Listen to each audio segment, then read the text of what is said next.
Estamos online.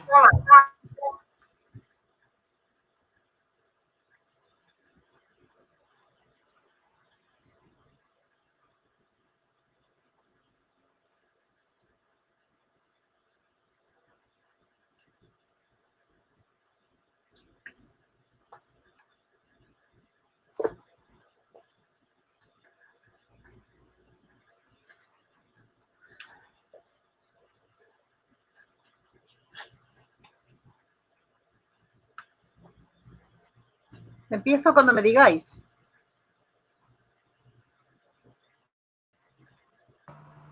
Ya empezamos. ¿Sí? ¿Empiezo directamente o cómo hacemos? ¿Va a haber alguna presentación? Directamente. Puede hablar directamente. Sí. Perfecto. Bien, pues entonces vamos a comenzar. Buenas tardes, España. Buenos días, Brasil. Buenas tardes, queridas y queridos internautas. Quiero comenzar expresando mi agradecimiento a la Asociación Internacional de Pesquisa en la Graduación en Pedagogía y a la Asociación de Alumnos Brasileños de la Universidad de Salamanca por invitarme a dar esta conferencia, y muy especialmente quiero expresar mi gratitud a Raquel Valerio Martins, vieja amiga, compañera de tantas fatigas, que me ha invitado a estar una vez más en este congreso. Y ella fue la que me encargó que hablara de historia y dimensiones de los derechos humanos y de los objetivos de desarrollo sostenible.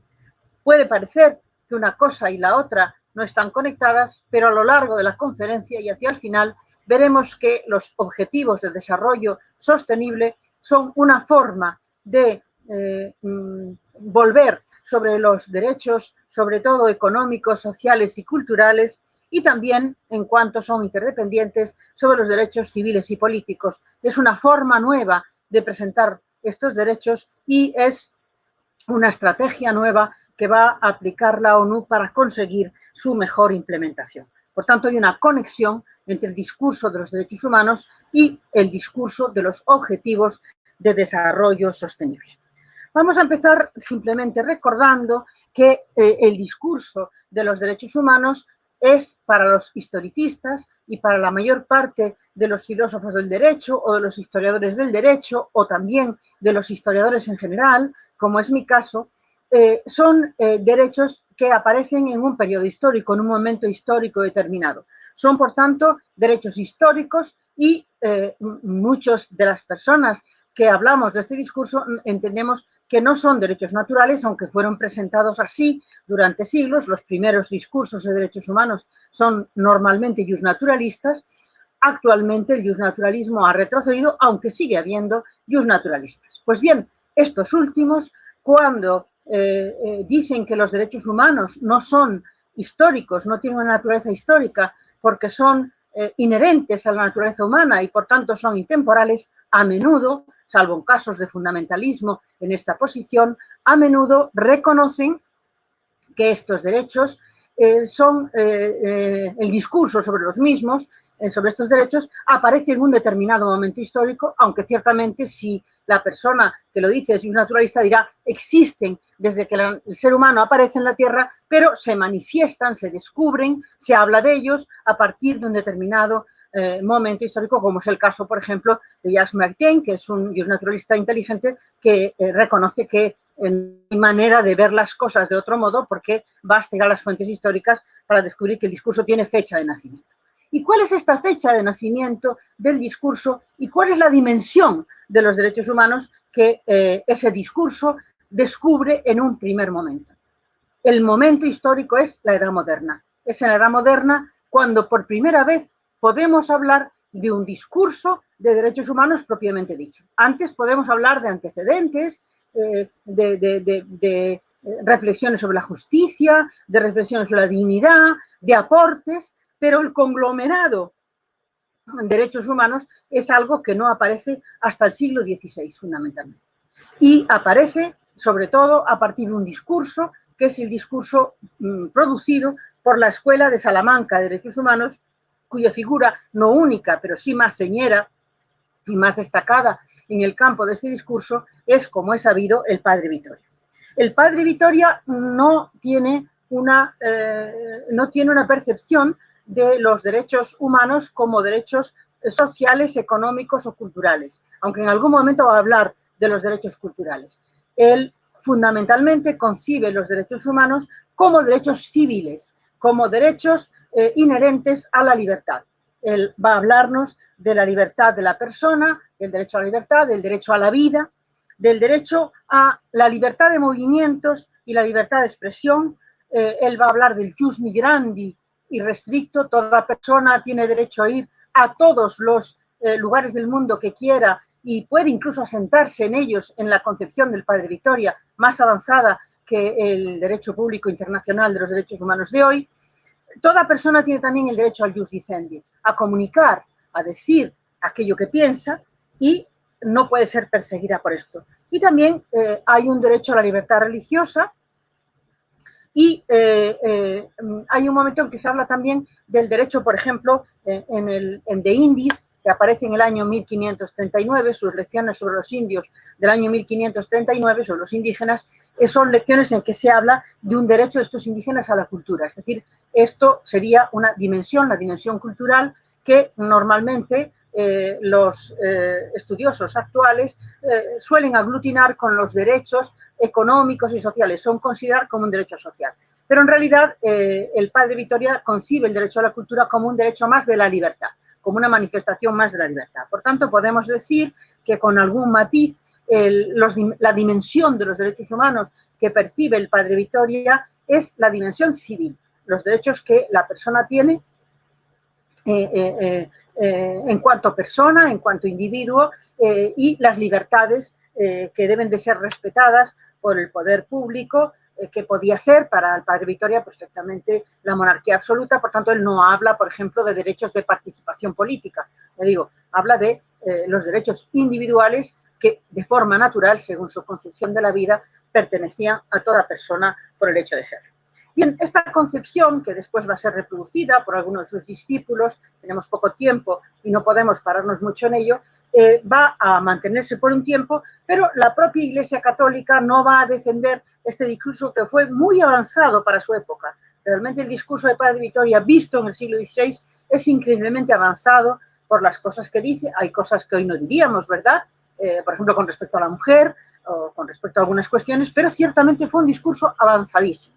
Pues bien, este discurso se soterra, desaparece, reaparece de vez en cuando, los investigadores vuelven sobre él, pero no tiene una continuidad a lo largo de los siglos, sino que va a ser sustituido por otro discurso que surge en Gran Bretaña de la mano de otro teórico bien conocido, que es un teórico liberal, que le gusta muchísimo a los liberales y a los neoliberales también, que es Locke. Locke, que como sabemos vive entre 1632 1704, es decir, vive en el siglo XVII, escribe a finales del siglo XVII sus grandes obras, sobre todo el Tratado sobre el Gobierno Civil o el Ensayo sobre el Entendimiento Humano, que son de 1689 y 1690, donde aparece su teoría de los derechos humanos. Es el gran texto mítico fundante del pensamiento liberal de los derechos humanos, el que surge con estas obras de Locke. Y los derechos humanos que formula Locke tampoco son para nada ni derechos económicos. Hay uno, que es el derecho de propiedad, que es central, curiosamente. El derecho a la propiedad privada y a la propiedad del propio cuerpo y de los propios bienes está muy fortalecido en Locke. Pero ese es el único derecho pertenecientes al grupo DEX, que podemos llamar derechos económicos, sociales y culturales, vamos a mencionarlos como DES, es el único derecho económico que aparece en Locke, el derecho a la propiedad, y muy enfatizado además, pero los derechos formulados, la dimensión de los derechos es fundamentalmente la dimensión civil. Va a aparecer el derecho a la libertad personal, a la vida, el derecho a la seguridad penal y procesal, el derecho a la resistencia a la opresión, el derecho a la libertad de pensamiento, que no de culto, pero sí de pensamiento, y, ya digo, muy enfatizado un derecho económico, que después aparece también en la Declaración Universal de los Derechos Humanos, que tiene una raíz liberal indudable, que es el derecho a la propiedad privada. Pero como vemos, nada de los derechos sociales que conocemos en la actualidad, esa dimensión no aparece en el pensamiento de Locke. Tampoco aparece esa dimensión social de los derechos en el caso de las formulaciones que surgen completando el pensamiento de Locke y de otros pensadores europeos durante el periodo de la Guerra de la Independencia Americana a fines del siglo XVIII y que cuajan en su Constitución del año 1787 y sobre todo en las 10 enmiendas que se añaden a esa Constitución en el año 1791, la Carta de Derechos de la Constitución Americana, que recoge exclusivamente de nuevo la dimensión civil de los derechos, es decir, los derechos a la libertad, a la vida, a la seguridad penal y procesal. Todo esto está desarrollado con mucho detalle, pero de nuevo vamos a ver cómo la dimensión social de los derechos humanos no es percibida o no es recogida por los pensadores norteamericanos. Para que esto se produzca hay que llegar hasta la Revolución Francesa, que como sabemos justamente se da 2 años después de la aparición de la Constitución norteamericana de 1787, la Revolución Francesa estalla en 1789 y la primera Carta de Derechos Humanos francesa precede no a la Carta de Virginia, que es anterior de los Estados Unidos, pero sí a las 10 enmiendas de la Constitución que reconocen a nivel constitucional y convierten en derechos fundamentales los derechos civiles de los norteamericanos. Los derechos civiles de los norteamericanos aparecen en el año 1791 añadidos a la Constitución. Antes hay un discurso bastante extenso todo lo largo de la Guerra de Independencia, pero se constitucionalizan en el año 1791 y, entre tanto, ya Francia tiene una Carta de Derechos Humanos. Esa Carta de Derechos Humanos de la Revolución Francesa es la Carta de 1789, que reconoce ya una nueva temática en el campo de los derechos, reconoce derechos civiles y también los derechos de participación política. Es decir, en la Revolución Francesa van a aparecer los derechos políticos. Los civiles ya estaban, como hemos visto, muy tratados por los especialistas anteriores o por los filósofos anteriores o por los activistas anteriores. Lo que va a aparecer ahora es la dimensión política de los derechos, el derecho de representación. Ese derecho universal a la representación, además, va a ser completado durante la Revolución Francesa con la aparición de un grupo de derechos sociales, derechos económicos, sociales y culturales. Por supuesto, la propiedad privada, que había sido tan importante en el pensamiento de Locke, reaparece en la Revolución Francesa. No olvidemos que es una revolución liberal, pero aparecen también otros derechos de carácter social, el derecho a la asistencia pública, el derecho al trabajo y el derecho a la educación. Esto se suele olvidar. A veces se dice que estos derechos aparecen con el movimiento obrero, pero en realidad son una expresión del pensamiento liberal social de la Revolución Francesa, de la burguesía revolucionaria francesa, que los añade como obligaciones del Estado en el preámbulo de la Constitución de 1791, que recoge todos los derechos civiles de la Carta del 89 y estas obligaciones sociales del Estado, y sobre todo que aparecen en una Constitución olvidada, pero a mi parecer muy interesante, que es la Constitución de 1793. No estuvo en vigor, pero dejó una huella profunda en el pensamiento francés y en la historia francesa. Esa Constitución de 1793 es una Constitución que recoge ya 3 dimensiones de los derechos humanos: la dimensión civil, la dimensión política, con un sufragio universal masculino, y la dimensión, es una incongruencia, pero entonces era habitual en los documentos de la época el no considerar a las mujeres y hablar, sin embargo, de derechos universales, lo cual puede parecer extraño, pero sucedía así. Y van a aparecer también esos 3 derechos, lo que yo llamo la tríada pionera de los DECs, los 3 primeros derechos, los primeros que aparecen entre los derechos económicos, sociales y culturales, que son el derecho al trabajo, el derecho a la asistencia y el derecho a la educación. Un derecho a la educación concebida de una forma bastante compleja, como una facultad individual de todas las personas y que cumple una función política, pero también una función de satisfacción, de reconocimiento de los derechos individuales.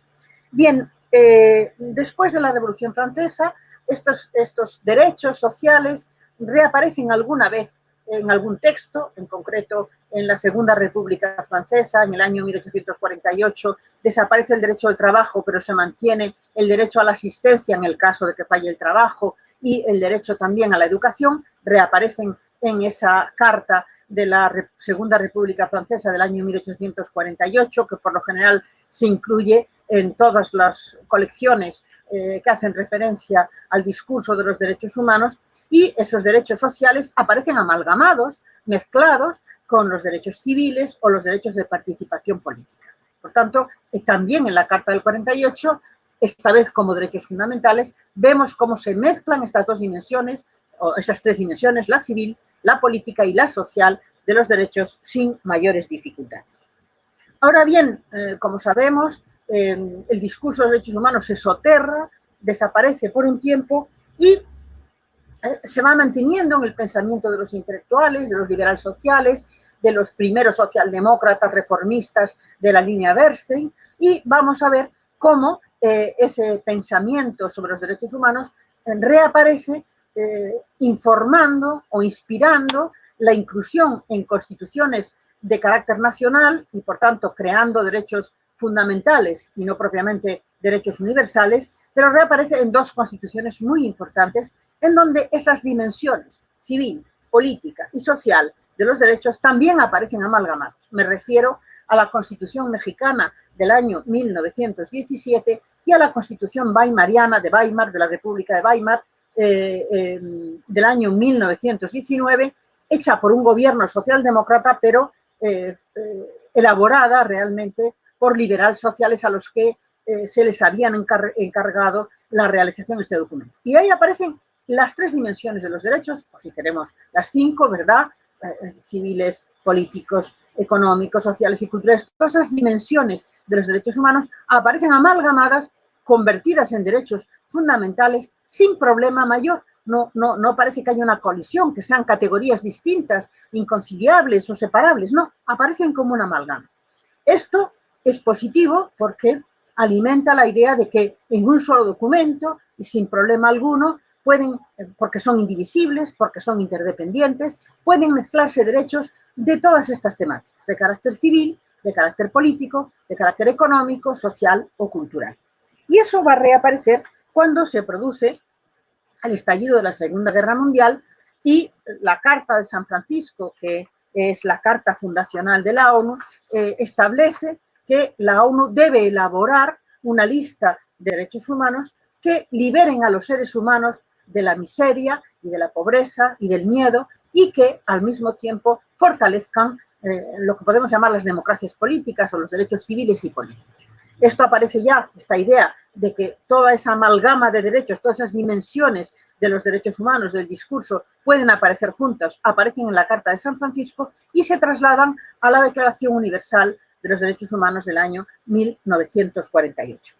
En la Declaración Universal nos encontramos, por tanto, todas estas dimensiones, que son las de más larga duración, como vemos, porque llegan desde la Revolución Francesa hasta nuestros días, todos esos derechos humanos, todos esos aspectos de los derechos humanos o dimensiones de los derechos humanos, estoy intentando eludir la palabra generaciones, porque aunque convencionalmente todos conocemos esa catalogación, hoy es objeto de una polémica muy dura y de mucho rechazo por parte de muchas personas, porque creen que la palabra generaciones divide o introduce una división de los derechos que no debería aceptarse, pero por eso estamos eligiendo la palabra dimensiones, aunque también quien la rechaza. Ya digo, hay una polémica muy grande acerca de cómo referirnos a estos derechos, lo que a veces hace difícil, si queremos eludir la polémica, nos obliga a mencionar todos los distintos derechos que han ido configurando ese conglomerado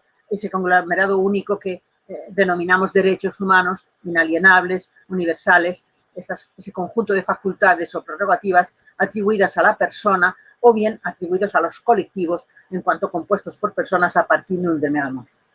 Pues bien, la Declaración de Derechos Humanos amalgama, hace ese conglomerado de todos estos derechos que estamos mencionando, también aparentemente sin problema, pero con un problema de fondo muy grande, que fue toda la discusión que hubo en la Comisión de Derechos Humanos que fue creada en el año 1947 por el ECOSOC, el Consejo Económico y Social de la ONU, crea una comisión de derechos humanos para que los estudien, y ahí hay una pelea atroz, a tal punto que hay un historiador que a mí me gusta mucho, que ha muerto no hace demasiado tiempo, que es Antonio Cassese, que dice que la elaboración de la Declaración Universal de los Derechos Humanos fue un episodio de la Guerra Fría. Es decir, el bloque occidental, que era partidario de los derechos civiles y políticos, se peleó a muerte con el bloque soviético, de países soviéticos, que era partidario de los derechos sociales, económicos y culturales, pero no rechazaba los derechos individuales, civiles y políticos, porque consideraba que eran derechos burgueses y consideraba que su modelo de democracia, el modelo de democracia soviética, de democracia popular, era el válido y no el modelo de democracia política occidental, que consideraban en la misma línea que en su día Marx, que era una añagaza burguesa o una estrategia burguesa llamada a sostener el capitalismo.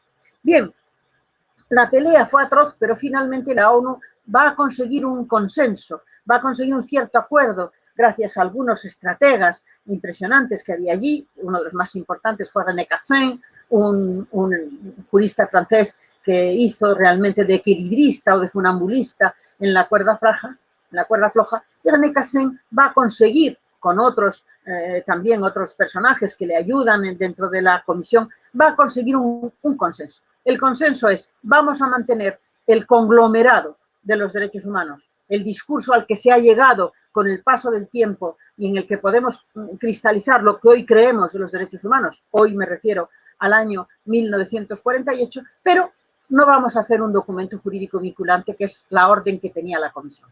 No podemos hacer un texto jurídico vinculante porque entonces no lo va a ratificar la Unión Soviética y los países de la órbita de la Unión Soviética, no lo van a ratificar otros países. Vamos a hacer, por tanto, vamos a trazar un conglomerado de carácter moral, orientativo, con un cierto sabor naturalista, y vamos a decir que esto es lo que se debiera hacer, que los derechos, este discurso de los derechos es el que debería ser el ideal común de los pueblos sobre el cual se puede construir la seguridad y la paz. Pero veamos que el conglomerado incluye derechos civiles, la dimensión civil, la dimensión política, la económica, la social y la cultural, que a partir de ahora y por economía del lenguaje en esta conferencia voy a referirme a ese segundo conglomerado como derechos sociales, ¿verdad?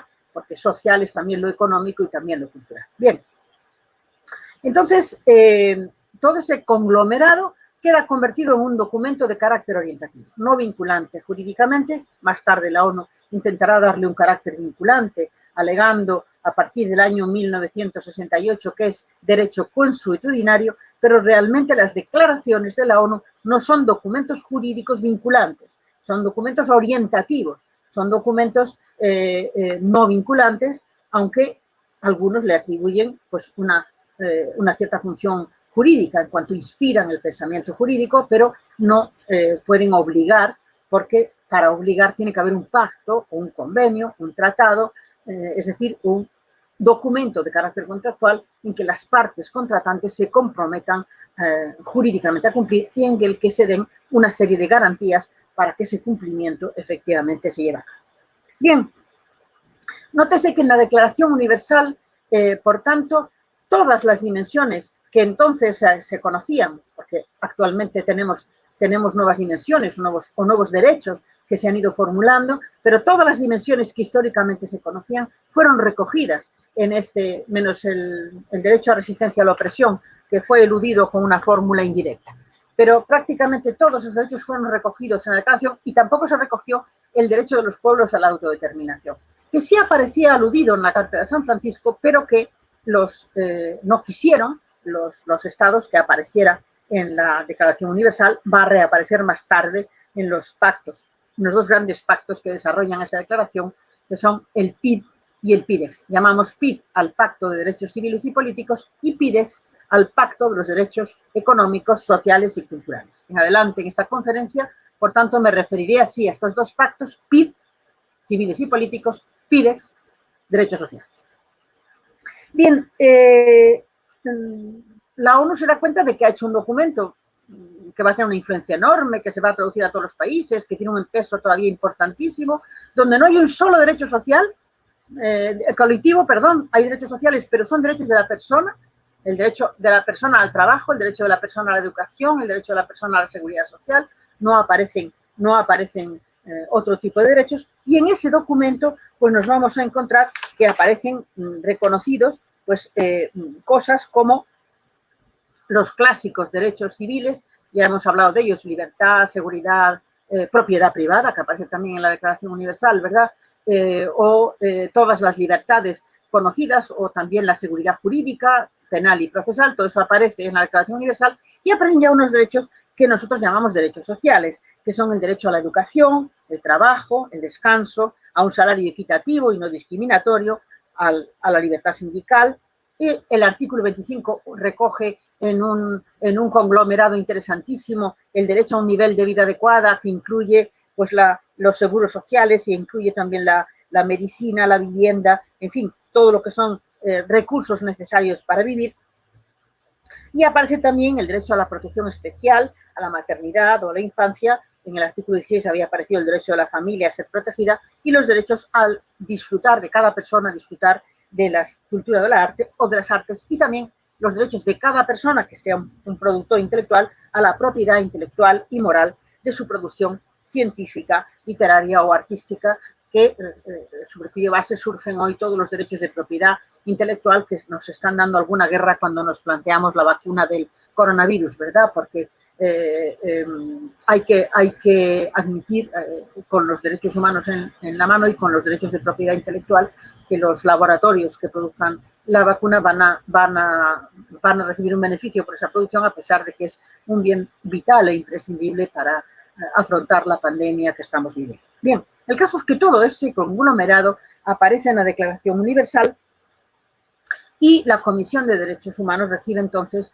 el encargo de la ONU de que elabore un documento jurídico vinculante que pueda obligar, porque para muchos, para los naturalistas basta con que haya un derecho moral para considerarlo tal, pero para los positivistas, si no hay una positivación, si no hay un derecho de carácter jurídico que obligue y que esté garantizado, no se puede hablar de un derecho, se hablará de un buen deseo, se hablará de una propuesta, se hablará de una norma orientativa, moral, pero no se puede hablar de un derecho en sentido estricto.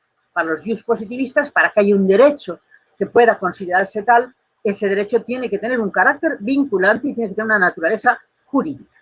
Bien, entonces le encargan a la comisión que elabore un pacto, y en el año 50 ese pacto se iba a hacer con lógica, introduciendo todo el conglomerado discursivo de los derechos humanos, es decir, todas las dimensiones de los derechos humanos deberían entrar en ese pacto. ¿Pero qué pasó? De nuevo, la pelea de los países occidentales capitalistas y los países soviéticos impidió que eso se llevara a cabo, y ya en el año 52 la ONU se había dado cuenta de que no podía articular un convenio jurídico vinculante que fuera respetado por las partes contratantes, por las personas, por los estados que ratificaran esos tratados. No se podría conseguir si no era partiendo el conglomerado en dos, lo cual es un contrasentido. Porque en todos los documentos de la ONU se dice una vez y otra vez y otra vez, en multitud de documentos, que los derechos civiles y políticos son indivisibles e inseparables de los derechos sociales. No se puede hacer una división, yo me quedo con un pedazo sí y con el otro no. Pero ¿qué ocurrió?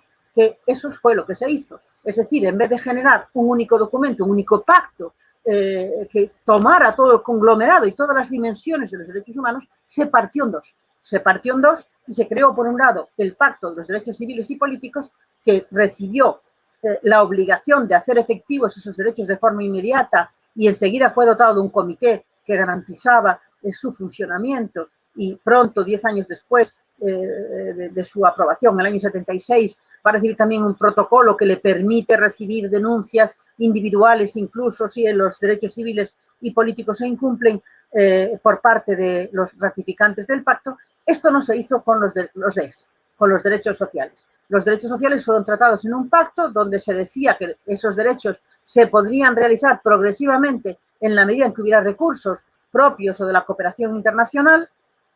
El principio de progresividad era un arma de doble filo. ¿Qué significaba? Significaba que los países se acogían a ese principio para decir, no, Nosotros ahora todavía no podemos convertir en derechos jurídicos propiamente tales, no podemos convertir los DECs porque no tenemos recursos, no ha llegado el momento. El principio de progresividad nos permite entender que los derechos sociales son principios orientativos, pero no derechos tales, y ese principio de progresividad quedó instalado e incluso se apareció el artículo 2.3 de los PIDES, en el cual se decía que los derechos económicos, los países en desarrollo, no tendría por qué aplicarlos a los extranjeros, lo cual realmente es una anomalía absolutamente insoportable, porque no tiene sentido que digamos que los derechos humanos son universales si los países en desarrollo no tienen por qué aplicar a los extranjeros los derechos económicos, que es lo que decía el artículo 2.3 del Pacto de Derechos Civiles, perdón, de Derechos Económicos, Sociales y Culturales, el PIDES. Bien, así vamos a encontrarnos con que la ONU parte en dos los derechos, y Karel Vasek, que es un funcionario muy conocido de la ONU, que ha publicado en Serval toda una historia de los derechos humanos, en muchos aspectos muy interesante, pero Karel Vasek dice entonces que es que hay dos generaciones de derechos humanos, de ahí que después la palabra generaciones queda marcada o es sospechosa. Está la generación primera, la que aparece primero, según él, los civiles y políticos, y la que aparece después, segunda generación, que sería tratada en un pacto separado. El hecho de la fecha de nacimiento no debería haber legitimado de ninguna manera la ruptura del conglomerado, pero se hizo así por otros motivos. Se hizo así para que todos los países pudieran firmar o al menos uno de los pactos o al menos el otro. Es decir, los países occidentales se esperaba que firmaran el PID y los países soviéticos, de los países socialistas, se esperaba que firmaran el PIDES. En la actualidad, prácticamente, el PID y el PIDES tienen un número muy parecido de firmas, eran muy parecidos en su estructura, tenían por otra parte un preámbulo inicial en el que se decía que los derechos, el conglomerado era indivisible e interdependiente, es decir, se dividían los derechos humanos en dos pactos, se podía tomar uno o tomar el otro separadamente, pero al mismo tiempo se declaraba que eran indivisibles, lo cual era un galimatías un tanto extraño, una fórmula de compromiso de carácter estratégica que causó a lo largo del tiempo pues mucho malestar y muchos problemas, y que era ciertamente incoherente, aunque estratégicamente útil, que es la razón pragmática por la que se parten dos los derechos. Y además, no solo se partió en dos el conglomerado, sino que en la Declaración Universal todos eran derechos progresivos, pero todos iguales. El conglomerado no establecía categorías diferentes. Sin embargo, en la posición de la ONU, partir el PID por un lado y el PIDES por otro llevó a reforzar los derechos civiles y políticos, que a la ONU le interesaba conservar como muy importantes, como cruciales, como de aplicación inmediata, y en cambio permitir tratar con lasitud como derechos de segunda o como principios, efectivamente, jurídicos, pero no de obligado cumplimiento inmediato, los derechos sociales. Se les da un tratamiento realmente diferente. La ONU tiene mala conciencia siempre con esto, y por eso una vez y otra van apareciendo en sucesivos textos y documentos de la organización, van apareciendo proclamas que hacen referencia a esa indivisibilidad e interdependencia de todo el conglomerado discursivo. Si queremos decir que hay dimensiones, que hay derechos que se refieren a lo cívico, a lo político o a lo social, esos derechos deberían tener todos la misma importancia y la misma obligatoriedad y la misma ejecutabilidad, la misma justiciabilidad, deberían ser así, pero de facto no lo hacen. Entonces la ONU lo que hace es una vez y otra emitir documentos sucesivos en el que dicen que, bueno, podemos hablar de generaciones o podemos hablar de dimensiones, pero eso no quiere decir que no sean un conglomerado, que se necesiten mutuamente, que sean interdependientes, que sean indivisibles. Esto es una esquizofrenia, ¿verdad? Dividir lo indivisible. A mí me gusta decir esto muchas veces cuando hablo de estas cosas. La ONU lo que hizo fue dividir lo que declaraba indivisible y tratar de forma distinta. No solo permitir que los estados cogieran una parte a la otra, sino que además los trataba de forma distinta. Con un agravante, además, la ONU va a permitir que cuando un país ratifique un tratado pueda hacer reservas. Es decir, no firmarlo entero, sino decir, yo acepto este tratado menos en este aspecto. Esto no lo voy a aceptar. Esas reservas van a hacer, y se dan tanto en los convenios de carácter civil y político como en los convenios de carácter social, esa reserva va a hacer que, en realidad, el conglomerado indivisible e interdependiente sea servido en platos diferentes, a gusto del consumidor, en menús distintos, a elección de cada uno de los estados.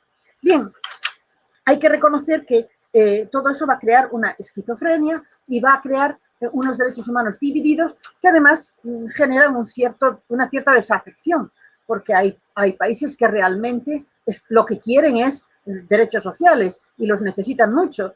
En Estados Unidos, ¿cuánto daría una parte de la población? No toda, por supuesto, porque hay una parte de la población que tampoco los quiere, pero ¿cuánto daría una parte de la población que necesita ayudas económicas, que necesita ayudas del Estado, que necesita educación o que necesita medicina? ¿Cuánto daría porque se le reconocieran derechos sociales, económicos y culturales? Bueno, pues en Estados Unidos se firma el PID, pero nunca se firma el PIDEX.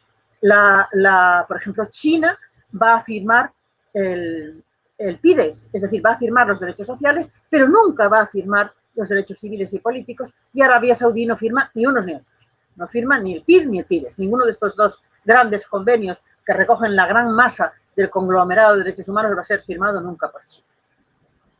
Bien, entonces lo que estamos viendo es que hay un momento en que la ONU se da cuenta de que eso crea malestar. Si el discurso de los derechos humanos es exclusivamente para hacer una democracia política sin contenidos sociales, muchos van a opinar que esto no es una verdadera democracia. Una verdadera democracia no solo tiene que tener contenidos civiles o políticos, no tienen que ser solamente elecciones, no tiene que ser solamente un sistema que permita que las autoridades sean elegidas o que los legisladores sean elegidos o que haya un derecho de participación política. Tiene que haber también unos contenidos sociales que permitan la participación en los bienes, en el Producto Interior Bruto, en las políticas sociales, que permitan una participación social de la población. Entonces, hacia los años 80 del siglo XX, la ONU se da cuenta de esto y empieza a hacer autocrítica. En el año 85 crea una comisión que no la tenía el PIDEX para fortalecer el PIDEX, que vigile el cumplimiento de los DECs, y en ese mismo año, entre el 85 y el 86, vamos a ver aparecer muchísimas resoluciones, o bien de la Comisión de Derechos Humanos, que son asumidas por el ECOSOC, que es el Consejo Económico y Social, que es el que controla al Comité de Derechos Humanos, a la Comisión de Derechos Humanos. Entonces vemos cómo la Comisión empieza a hacer una especie de autocrítica y en el año 86 ya la Comisión de Derechos Humanos hace una resolución en que dice así que la realización, promoción de los DECs no había recibido atención por parte de la ONU. Es decir, que la ONU había sido poco responsable en el sentido de que no había sido capaz de fortalecer los derechos sociales, los había dejado un tanto abandonados. Esto va a ser reconocido por la Comisión de Derechos Humanos de la ONU. Y este mismo reconocimiento pasa también a la Asamblea Nacional de la ONU, que es la que finalmente aprueba los tratados o convenios, los textos, aunque después para que entren en vigor tienen que ser aprobados y ratificados por los estados. También la Asamblea Nacional en el año 1986 reconoce que no se está actuando bien en el terreno de los derechos sociales y le dice al secretario general que se ocupe de promocionarlos, le dice a la Comisión de los Derechos Humanos que sea más diligente en examinar su realización y finalmente también llama la atención a la Comisión de Derechos Humanos y le dice claramente, esto se ocurre en el año 88, que tiene que prestar más atención a los DECs porque está dejando abandonados a su suerte a los derechos sociales que para muchos pueblos y para muchos países y para muchos ciudadanos son derechos importantísimos para generar adhesión, para que estos derechos puedan ser vistos como algo realmente serio y no exclusivamente como una plataforma desde la que construir democracias políticas vacías de contenido social. Bien, por otra parte, el comité del PIDES convoca a una serie de expertos y les encarga que primero en Limburgo en el año 1986, después en Maastricht en el año 1997, elaboren principios y directrices que permitan reinterpretar el texto del PIDES, que es un texto débil, que es un texto que realmente no vela por el cumplimiento de los derechos sociales. Estos expertos se reúnen, van a elaborar toda una serie de teorías acerca de cómo hay que interpretar el PIDES que va a permitir su mejora y con eso va trabajando el comité del PIDES creado en el año 1985. Ahora bien, todavía en esos momentos, en esos años en que se está trabajando en Limburgo o en Maastricht, entre el año 85 y el año 97 en mejorar el texto del PIDES mediante una interpretación, mediante ingeniería jurídica, digámoslo así, para profundizar esos derechos, que no sean derechos vacíos. Mientras esto se está produciendo en la ONU, van a ocurrir también otras cosas. Y esas otras cosas es que una y otra vez se intenta crear herramientas jurídicas que sean mejores que las disponibles hasta aquel momento para que los derechos sociales se cumplan también. Ya decíamos que en el año 1976 el PIDES recibía denuncias de particulares. Recibía denuncias de los estados por incumplimiento del PIDES, pero también recibía denuncias de particulares. Y los estados denuncian poco. Pues bien, los derechos sociales no tenían una herramienta, no tenían un protocolo, no tenían un convenio que permitiera que los individuos se quejaran por incumplimiento de los derechos sociales ratificados. Entonces, esto se va a poner en marcha al mismo tiempo en que se hacen una serie de declaraciones acerca ya en el año 93 de que democracia, desarrollo y derechos humanos van juntos, van de la mano, y la verdad es que la ONU todavía vacila, todavía vacila. Digo que todavía vacila porque todavía en el año 2002, cuando la ONU se lanza a defender la democracia, en estos años hay una gran campaña para promover la democracia, la ONU formula qué entiende por democracia. Dice, la democracia está unida a los derechos humanos. No puede haber democracia sin derechos humanos. Ahora bien, ¿de qué derechos humanos habla en el año 2002 la ONU? Todavía de los derechos civiles y políticos. Todavía no habla de los derechos sociales. Cuando en el año 2002 definen los rasgos esenciales de la democracia, que dice que se asienta en los derechos humanos, no habla más que de libertad de expresión, de derechos de participación política, etcétera, etcétera, de lo que llamamos derechos civiles y políticos. No habla de derechos sociales. No empieza a hablar de derechos sociales la ONU hasta el año 2008, que yo sepa, es el primer documento que encuentro, quizá haya alguno anterior, pero desde luego de estos años. El 15 de septiembre del año 2008, la ONU en un manifiesto dice que la democracia tiene una dimensión social y que implica cumplir derechos civiles y políticos, pero también derechos sociales. Después ya en años sucesivos van apareciendo nuevos documentos que refuerzan este posicionamiento. ¿Qué quiere decir esto? Quiere decir que la ONU es consciente de que no ha cumplido en el terreno de los derechos sociales, es autocrítica, pero todavía no se atreve a exigir a los países que hagan el esfuerzo económico de hacer políticas sociales, de implementar en serio y rigurosamente los DES. Para que los derechos humanos se fortalezcan, la ONU empieza a pensar entonces en campañas educativas. Es el momento entre 1995 y 2004 cuando la UNESCO pone en marcha el Plan de Educación en Derechos Humanos y cuando surge el Decenio para la Educación en Derechos Humanos.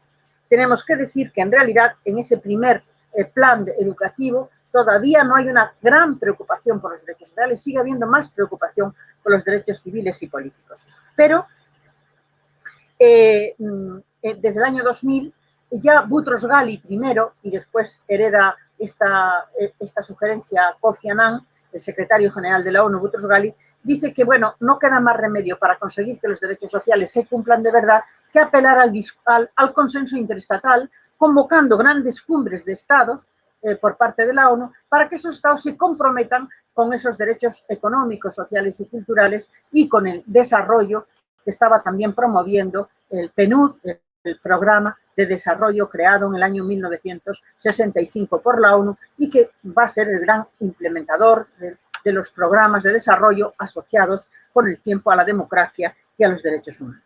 Bien, en el año 2000 estas cumbres internacionales crean la Cumbre del Milenio y 189 países se comprometen con los 8 objetivos del milenio. Esos 8 objetivos del milenio recogen algunos derechos sociales, no todos, pero esos objetivos lo que hacen es convertir en objetivo el derecho. La facultad individual la convierten en un objetivo de los estados. Se trata en esos objetivos del milenio, como sabemos, de erradicar la mortalidad infantil o la mortalidad de las madres.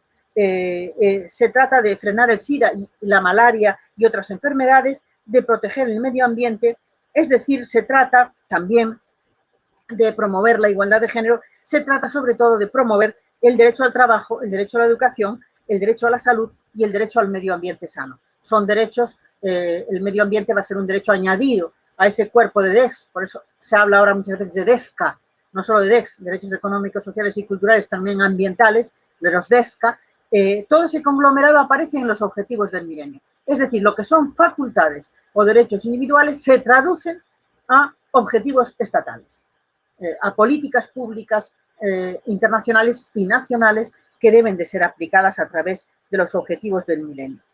Estos objetivos se van desarrollando con algunos resultados al principio, bueno, no absolutos, pero prometedores, y hacia el año 2005 la ONU prolonga la educación para los derechos humanos, el decenio de la ONU, con un programa mundial de educación en derechos humanos que ya sí está teniendo en cuenta los derechos sociales y no solamente, o los DESCA si queremos, y no solamente los derechos civiles y políticos. Pero sobre todo, esto se produce porque además de la propuesta de seguir adelante con un programa de educación en derechos humanos, la educación va a ser la vía, el prerequisito necesario para que los derechos humanos se cumplan, aunque no sea suficiente por sí misma, tiene que haber otras cosas, pero tiene que haber educación. La educación va a ser una herramienta importantísima, y no solo los pactos o convenios. La educación de la ciudadanía va a ser fundamental.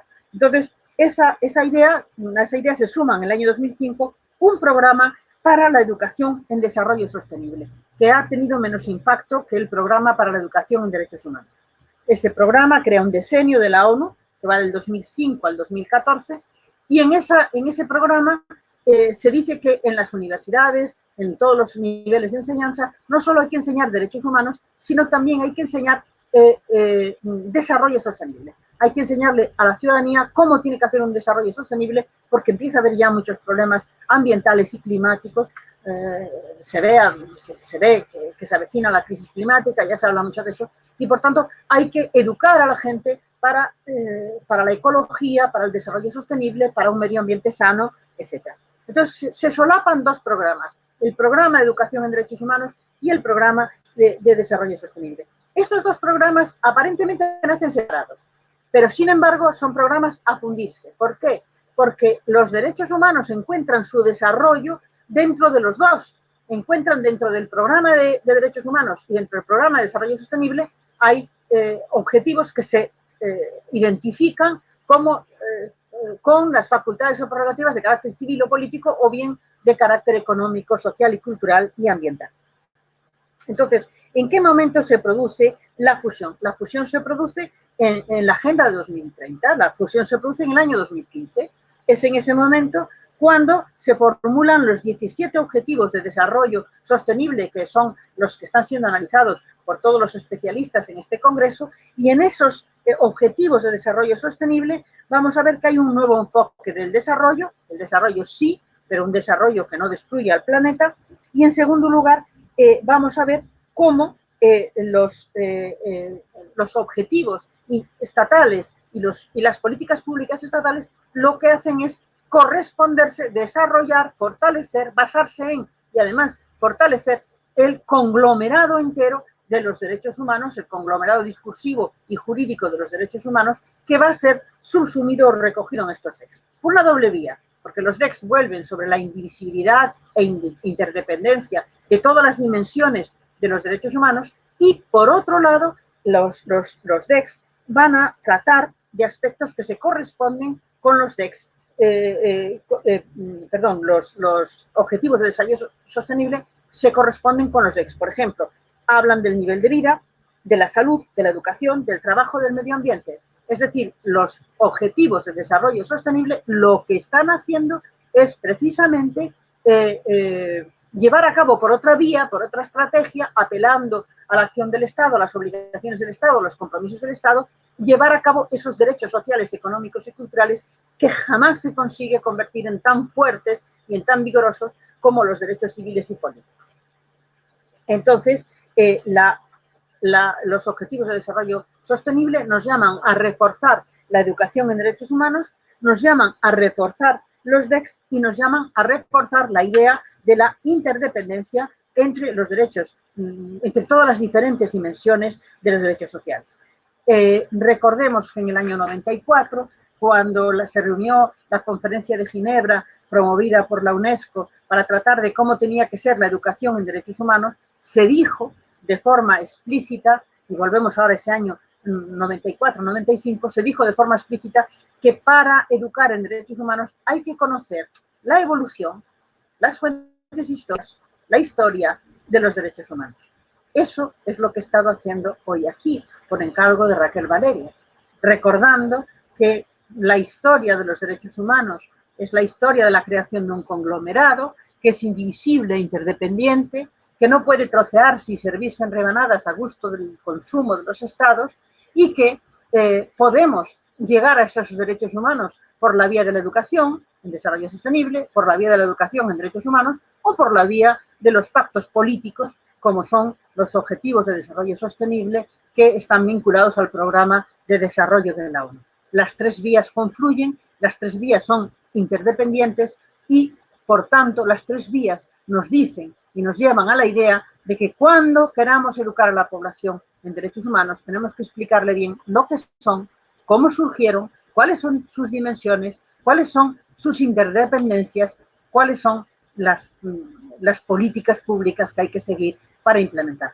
Y eso se logra a través de la educación, y la educación se logra, entre otras cosas, a través de la historia. Por eso estoy aquí yo, que soy una historiadora especializada en derechos humanos y últimamente trabajando desde hace tiempo en facultades de Derecho, bien en Portugal, bien en Mato Grosso do Sur, que es mi universidad actual.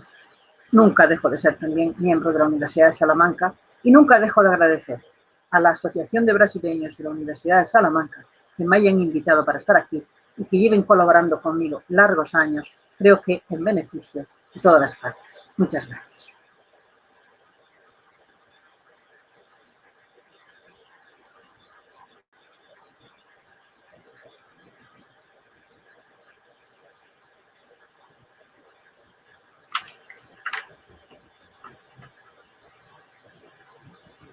No oigo, no oigo.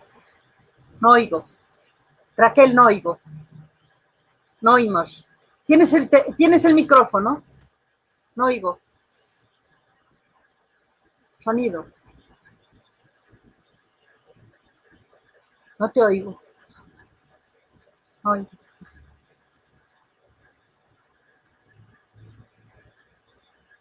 No se oye.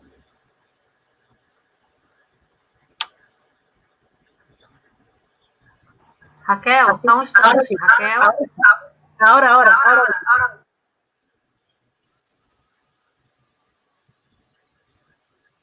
Ahora no.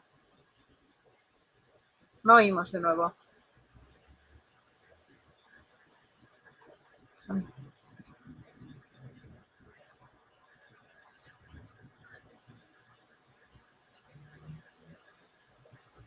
No oímos, ¿eh? Hoy.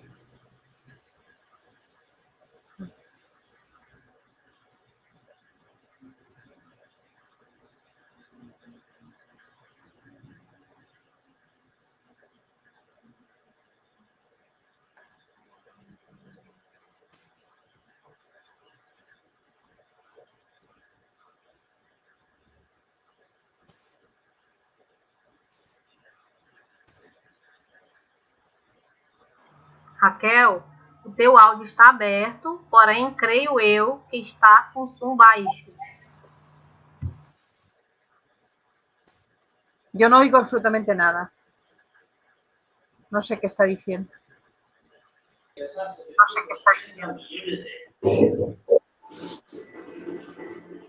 A ver se agora escutam. Ahora sí. Ahora sí. Agora sim? Ahora sí.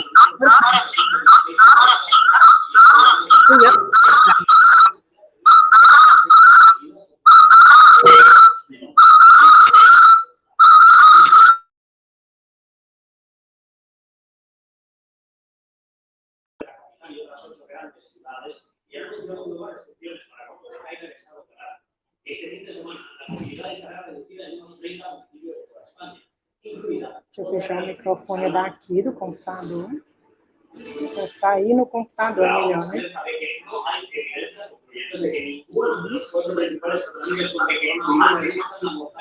Hay una interferencia como de una radio. Hay interferencia. Escutam agora, Nilma? Sí, sí. Pero hay una interferencia. Agora sim, está um pouco de interferência, mas está saindo o áudio. Hay una interferencia de otra persona. Entra otro sonido. Pero yo te oigo, por lo menos. Está entrando otra mesa, otra ponencia. Estas son las nuevas tecnologías. Escuta? Pois eu tinha dito no início que a professora Esther dispensa apresentações, né, no Brasil especialmente. Mas nós não podemos dizer que somos super gratos por seu apoio sempre. Perdemos el sonido.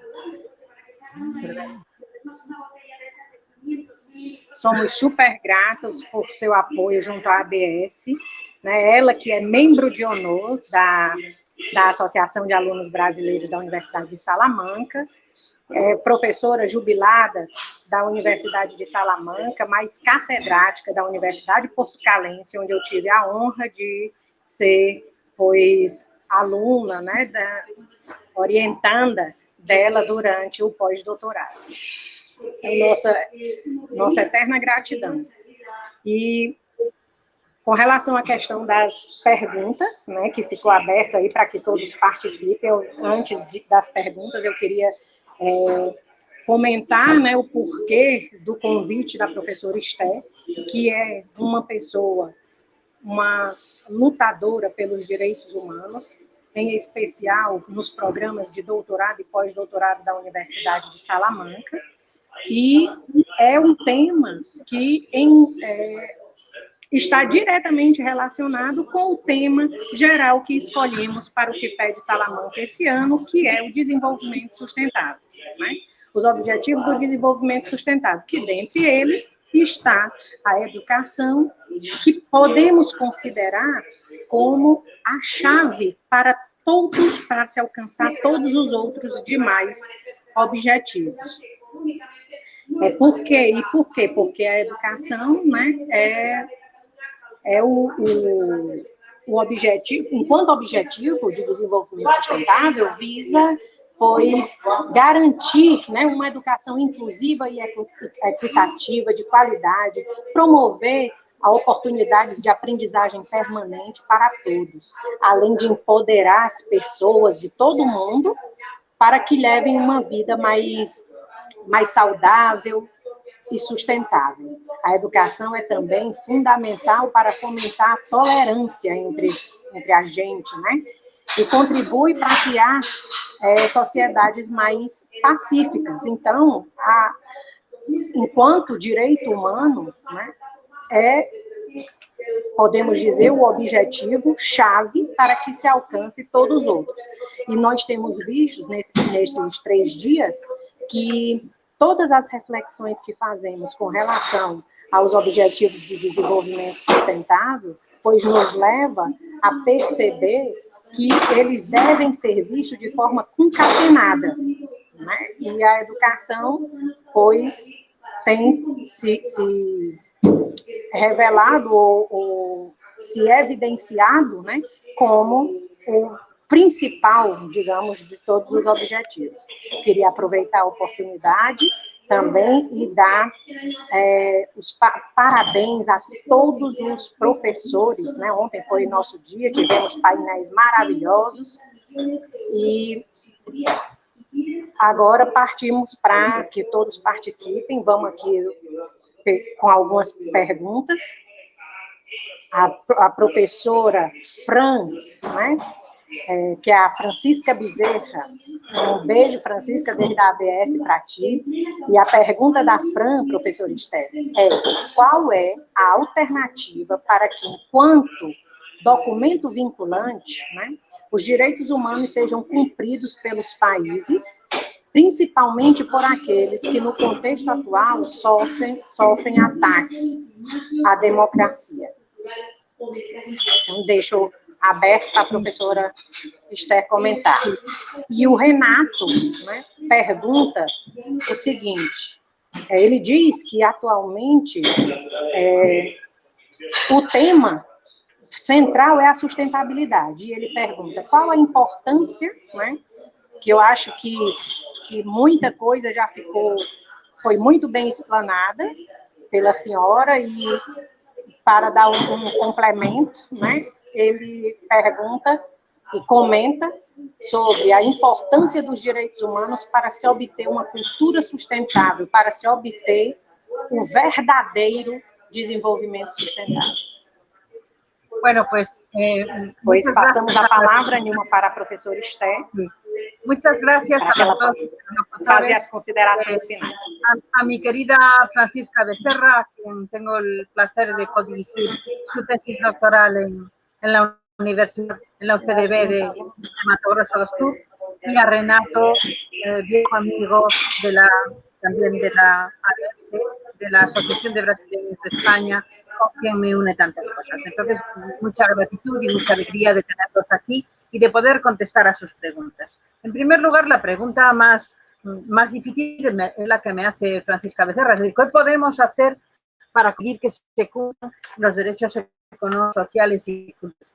Bueno, pues lo que la ONU entendió que podía hacer es primero perfeccionar los instrumentos institucionales. En primer lugar, lo que hizo fue crear la comisión del PIDES, y la segunda cosa que hizo fue crear un protocolo que se creó en el año 2008, desde el año 2013, es un protocolo para hacer denuncias individuales. Esas denuncias individuales pueden tener alguna efectividad, pero ciertamente, aunque lleguen al Comité de Derechos Económicos y Culturales, si el comité puede hacer una resolución condenatoria o pueda llamar la atención del país, después el comité por sí mismo no tiene la posibilidad de obligar al país. Si no ha ratificado el protocolo, ya no le puede ni exigir que recibir denuncias individuales del país. Entonces, si ha ratificado el protocolo, y son solamente 24 los países que han ratificado ese protocolo, por lo cual el protocolo es una buena idea, pero no es muy eficaz en la actualidad, pues la única manera de conseguir la implementación de los derechos económicos, sociales y culturales es por la vía nacional. Es decir, cuando un país ha ratificado el PIDEX, tiene que respetar el texto del PIDEX y también la forma en que ese texto es interpretado a través de las observaciones generales que hacen los comités, que reinterpretan el texto original, normalmente al alza, y que son vinculantes. Entonces, el PIDES ofrece unas normas jurídicas de obligado cumplimiento, por ejemplo, para el caso de Brasil, porque lo ha ratificado, o por el caso de España, porque lo ha ratificado, son de obligado cumplimiento las normas del PIDES, y también las observaciones generales que completan el PIDES y que lo desarrollan. Entonces, ¿cómo se consigue que esto se cumpla? Pues si los jueces realmente de cada país tienen la voluntad de conocer esos pactos internacionales y de aplicarlos en el derecho interno, en el derecho nacional. También se puede recurrir a los organismos internacionales. En el caso de Europa, por ejemplo, se recurre, si se ha firmado la Convención Europea de los Derechos Humanos o la Carta Social, se puede recurrir a Estrasburgo, a la Corte de Estrasburgo, y eso funciona. En Europa funciona bien. Es decir, que en Europa, cuando se incumple un derecho y Estrasburgo condena al país, el país normalmente acepta corregir sus sentencias y transformar en derecho interno lo que procede del derecho exterior o del derecho internacional. En otros países, pues, es más difícil. Por ejemplo, en América Latina tenemos un sistema regional, que es el sistema de la Comisión Interamericana y de la Corte Interamericana, pero a veces los países, cuando se llega hasta ella recurriendo, se aplica lo que está pidiendo la Comisión Interamericana, como se hizo en el caso de la Ley María Peña, que fue formulada precisamente a raíz de una requisitoria de la Comisión Interamericana a Brasil, pero otras veces los países desobedecen y ahí queda poco que hacer. Por tanto, la única forma en que los derechos sociales, económicos y culturales se cumplan es que sean trasladados a las constituciones de los países y que la judicatura de esos países aplique después esos principios que son derecho interno. En el caso de Brasil, como sabemos, los tratados de derechos humanos forman parte del orden supralegal o del orden constitucional en ciertos casos. Y en el caso de España, pues los tratados internacionales son de obligado cumplimiento también. Por tanto, la vía es el derecho interno, el conseguir que los países ratifiquen esos tratados y después sus propios jueces los apliquen. Cuando no lo hacen, queda el recurso a las organizaciones internacionales, pero el resultado en Europa, si es el sistema regional que funciona, funciona mejor, es el que funciona mejor. En otros países esos sistemas funcionan menos y ahí poco podemos hacer. De modo que se puede hacer algo, se ha hecho algo, lo que se ha hecho es propaganda, educación y después una forma de conseguir que se implementen es efectivamente el conseguir que los estados se reúnan y se comprometan con unos objetivos, con unas metas y con unos informes que pasan a unos indicadores y queden retratados públicamente si incumplen su pacto político o moral, que no es un pacto jurídico, porque los objetivos de desarrollo sostenible no son un pacto político. ¿Qué importancia, pregunta Renato, tiene la teoría del desarrollo sustentable o la sostenibilidad para el cumplimiento de los derechos humanos? Pues toda. Esto lo ha dicho un montón de veces la ONU. Es decir, la ONU dice lo siguiente: lo que recogen los objetivos de desarrollo sostenible son ni más ni menos que los principios que están vigentes en el discurso de los derechos humanos. Recordemos que, por ejemplo, los objetivos de desarrollo sostenible tratan de salud, educación, igualdad de género, derecho al agua, derecho a la energía, derecho al trabajo, derecho al empleo, derecho a la igualdad, en fin, recogen todos los DECs y también los principios de derechos civiles y políticos, porque el objetivo 16 habla de la necesidad de promover sociedades pacíficas e inclusivas para el desarrollo sostenible, facilitando el acceso a la justicia para todos y creando instituciones eficaces, responsables e inclusivas para todos los niveles. Entonces, podemos decir que los objetivos de desarrollo sostenible sirven para reforzar los derechos humanos y los derechos humanos inspiran los objetivos de desarrollo sostenible. Hay una conexión perfectamente establecida por parte de la ONU para que las facultades o prerrogativas declaradas y juridificadas se conviertan en objetivos o en políticas públicas. Y eso es lo que esa es la relación que existe, muy estrecha, entre los objetivos de desarrollo sostenible y el conglomerado discursivo de los derechos humanos, y la ONU insiste una vez y otra. Los objetivos de desarrollo sostenible no son más que la traducción a políticas públicas o compromisos estatales de las facultades o prerrogativas individuales que el derecho público internacional de los derechos humanos reconoce a todas las personas o a ciertos colectivos en cuanto compuestos por personas.